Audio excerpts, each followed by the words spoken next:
Well, good morning and welcome to the Kentucky Department of Agriculture. My name is Ryan Quarles, and I have the honor to serve as the current Commissioner of Agriculture for Kentucky.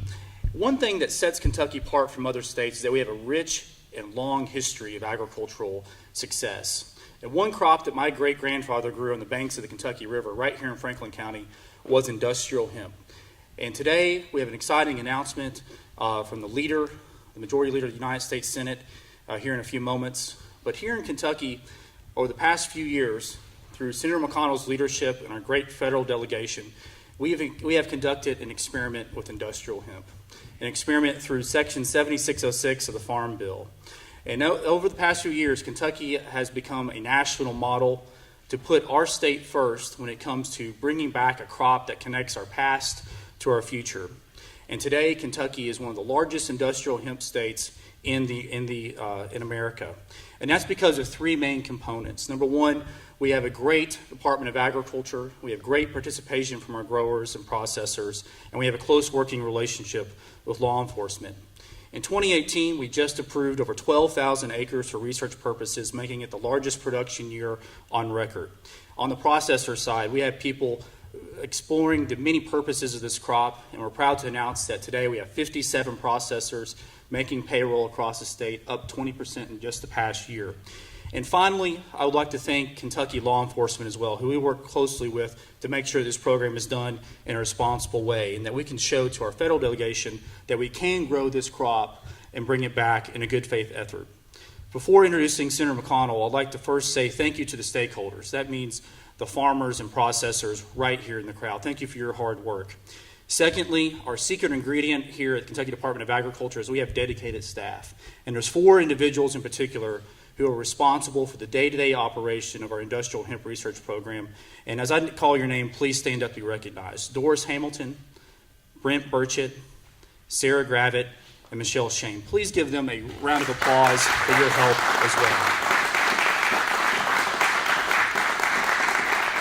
I would also like to thank everyone else at the Kentucky Department of Agriculture, particularly Joe Bilby, who've been working very hard to make industrial hemp a success. And finally, I would like to thank Leader McConnell.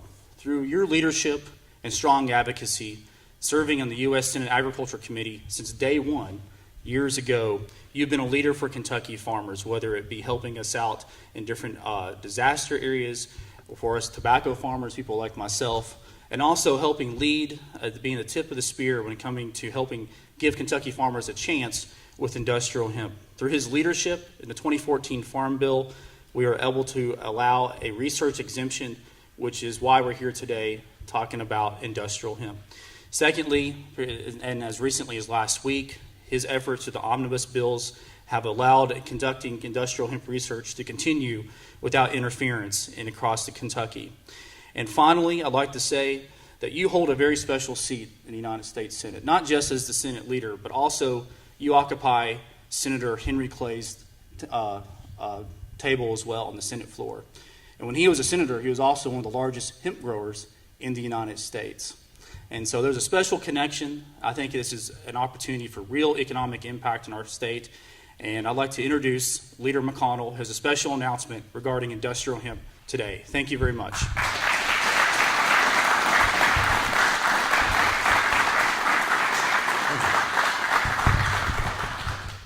Well, thank you very much, Commissioner. I think you already know this, but we have one of the great agriculture commissioners in America who's been leading this second phase of industrial hemp, and his team here is truly extraordinary. And so it's an honor to be here with you today, Ryan, and to also mention he used to be an intern in my office.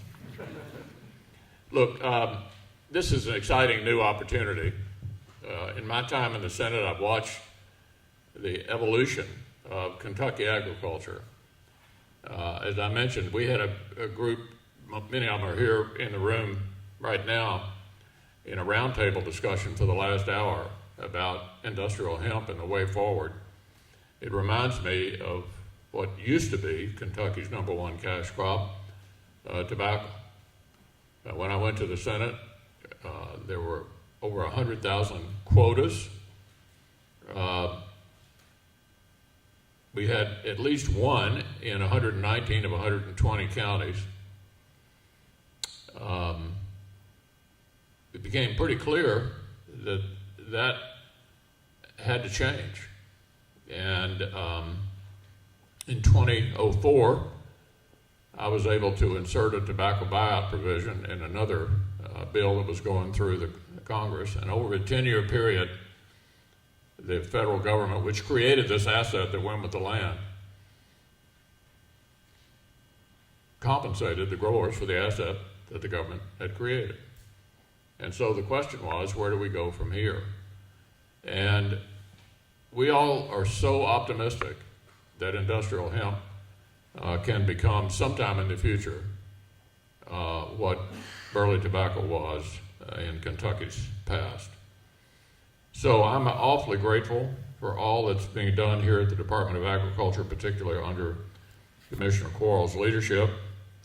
As he mentioned, in the 2014 Farm Bill, we put a provision in to provide for the status that we currently enjoy with these pilot projects. I just had an opportunity to see some really interesting and innovative products, some of which you see here on the table, made with Kentucky-grown hemp.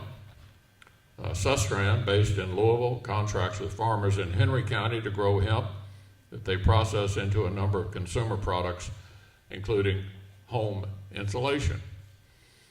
Imagine, instead of pink fiberglass, we could use Kentucky-grown, environmentally sustainable hemp to insulate our houses. This represents just one of many uses Kentuckians are finding for this versatile crop. So where are we? I believe we're ready to take the next step and build upon the success we've seen with Kentucky's hemp pilot program. So I will be introducing, when I go back to the Senate a week from Monday, a bipartisan bill in the Senate to continue to support this important Kentucky industry. It'll be the Hemp Farming Act of 2018. What will it do? First and foremost, this bill will finally legalize hemp as an agricultural commodity and remove it from the list of controlled substances.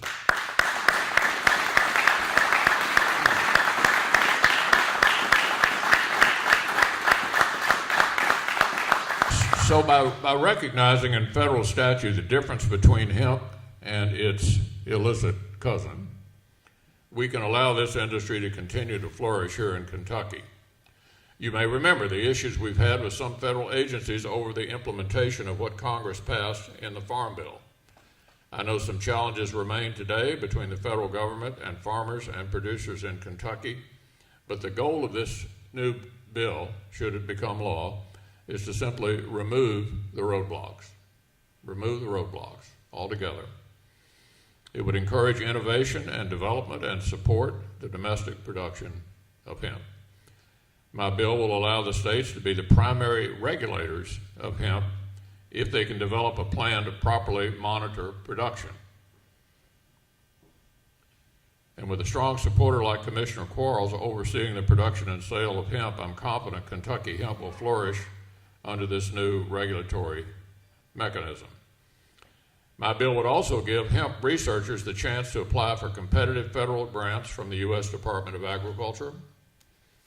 With these three features, legislation, state oversight, and federal grants, Kentucky can enhance its standing as a national hub for hemp farming, processing, and product manufacturing.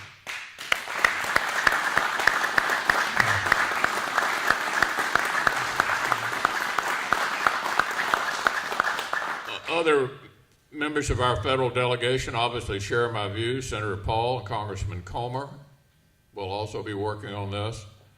We'll continue to work with hemp advocates in the states, other states, including many of those I had the privilege. Well, actually, this meeting this morning was, as I indicated earlier, really pretty inspirational.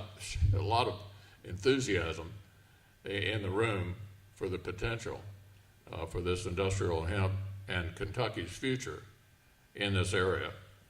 So I'm going to continue to support Kentucky's hemp farmers and manufacturers in the Senate. I believe hemp has a bright future in our state. It's fine. It's now time to take the final step and make this a legal crop for every state that wants to file a plan with the U.S. Department of Agriculture. And if they file that plan with the U.S. Department of Agriculture, the regulatory mechanism comes from the federal government down to the state. So the way that would work here is that Commissioner Quarles and his team would have the regulatory oversight of this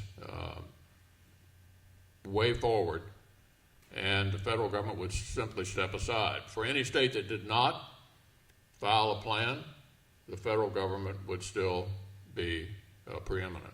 But for those who are in the processing field, it would legalize the interstate transportation of hemp through a state that might not have taken the step of filing with USDA and therefore having the regulatory authority come down to the state. So that's the goal. We're continuing to work on the legislation. Many of the people involved in this, in the room now, have been working closely with my staff as we develop this legislation. We're going to give it everything we've got to pull it off in this year's Farm Bill. Thank you so much for being here.